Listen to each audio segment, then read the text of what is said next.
like like there's I'm not going to go into conspiracy theory. I'm going to go into provable facts, right? Like you said. So there's worldwide agendas, right? These are provable facts, right? They have benchmarks that they need the countries to follow and they need the countries to do. This is out there, right? And but sometimes if you work on those things, you're probably neglecting the important things for your people, the things that your people are really asking for. Give you an example. When we arrested the gang members that were killing so much people that we were the murder capital of the world, literally the most dangerous place in the whole world, more dangerous than Haiti, right? More dangerous than Iraq. Was literally the most dangerous country in the world. We have triple the amount of the murder rate that Haiti has right now. With all the mayhem that they have, we have triple that here. So what do we have to? What do you have to do? You have to stop that, right? I mean, it's a no-brainer. I mean, you don't have to you don't even need to have a big thought process. You have to stop that. That's the first thing you have to do. When we did that, we got huge condemnations. You name it. Say an organization, we got a condemnation from them. So and a lot of them were human rights organizations. And you would ask, but what about the human right of a woman not to be raped? I mean, what about the human right of kids to play or to be free or to go to the park? And what about the human right to live, or the human right to walk in the street, right? But no, they were worried about the human rights of the killers, which they have human rights. I don't say they don't. They're humans. But if you have to prioritize, what will you prioritize? Yes. Right? The human rights of the honest, hardworking, decent people, not the human rights that they do have. But you won't prioritize the human rights of the killers and rapists and murderers. And so we secured the country, and we did it with no help from any other country, and with huge condemnation in everything that we were doing. Everything. I mean, we changed the Attorney General. We got so much condemnation because we changed the Attorney General that we need to change to prosecute the murderers. So we basically they tried to block every step of what we were doing, and now it's that the results are there. That it's they're tangible, measurable, undeniable. Now they don't know what to do, because a lot of other countries are saying, maybe a lot of other countries similar to ours that have similar problems, they are saying maybe we should do that too. But they don't want that because that's not in their agenda. But I guess that's why I came here, to be totally honest, is what your success says about the country that I live in or other countries in the hemisphere or in Europe where people are killed by the thousands every year. And what you've proven with very little money and no help from anyone else is it's not that hard to fix. Therefore, all that killing must be a voluntary decision that my government and many other governments are making about their own citizens. You can make that logical.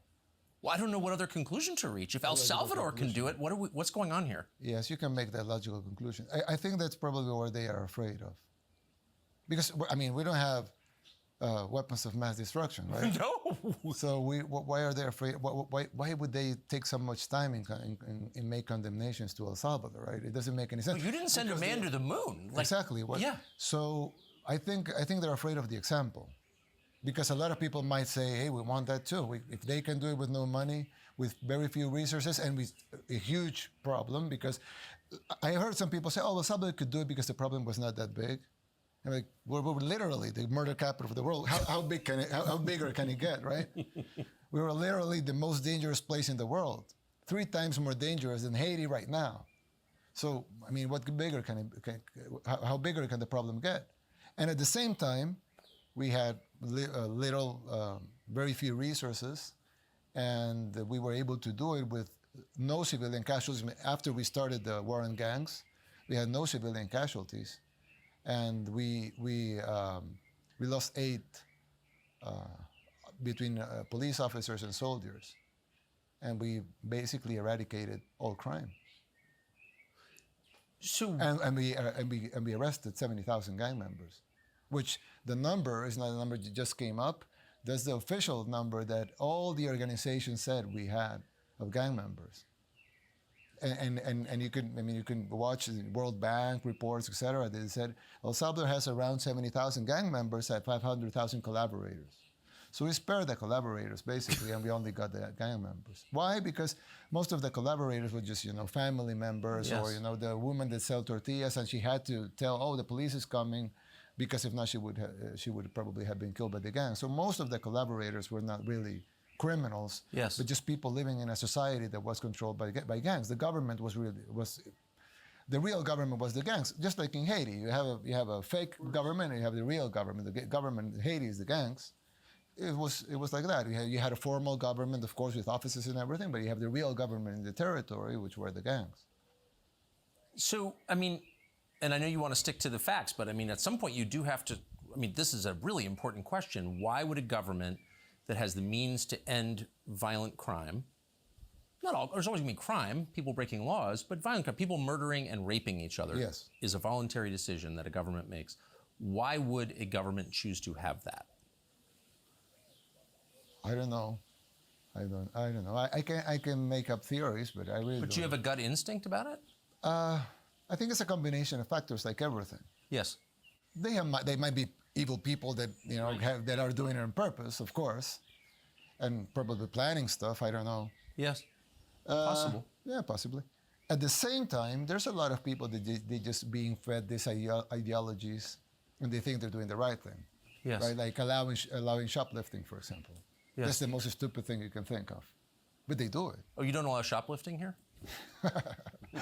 No, of course not. So, but you would think, why would anybody think allowing shoplifting would be a good idea? I don't know. Why? That's the stupidest thing to think, right? Or giving away drugs. I said this in an Yes. interview. Or giving away drugs. Let's give away drugs. Right? It's like very stupid things, and you would guess that some of the people enacting these policies are not necessarily evil. They're just they've been fed this ideology. They think they're doing the right thing. It's like, I'll give you an example. I think a month ago or something like that. Yeah, like a month. The Spanish police arrested a gang member that had fled El Salvador. So the gang member escaped. He flew. He went to Spain, and with an international operation between the police of our police and the Spanish police and Interpol, they were able to arrest the guy. So in those cases, you need to do an extradition because it's an automatic, international operation. So they just get the guy, process him and send him to the original police for they file the claim. So the Spanish police was very proud of the arrest. So they put it up in Twitter. So they said, we just arrested this gang member. So I quoted the tweet, and I said, great, send him, we'll take care of him, right? So that was used in his court hearing in Spain as a proof that he wouldn't get a fair trial here. So he was protected by Spanish laws, and he stayed there in Spain.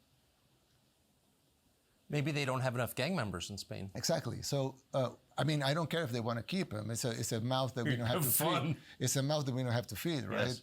But so they can keep him. But the thing is that you would think, why would the Spanish government want an extra gang member? Yeah. Yes. And it's not necessarily out of evil. It's just that the laws, the system, the things that are being fed to the judge, to the prosecutor. So they think that that my tweet was too mean, and this gang member, his rights would be not respected, or he wouldn't get a fair trial in El Salvador, so he had to stay in Spain to be protected. They know he's a killer. They actually arrested him because of that. It was an international operation. and everything. They know he probably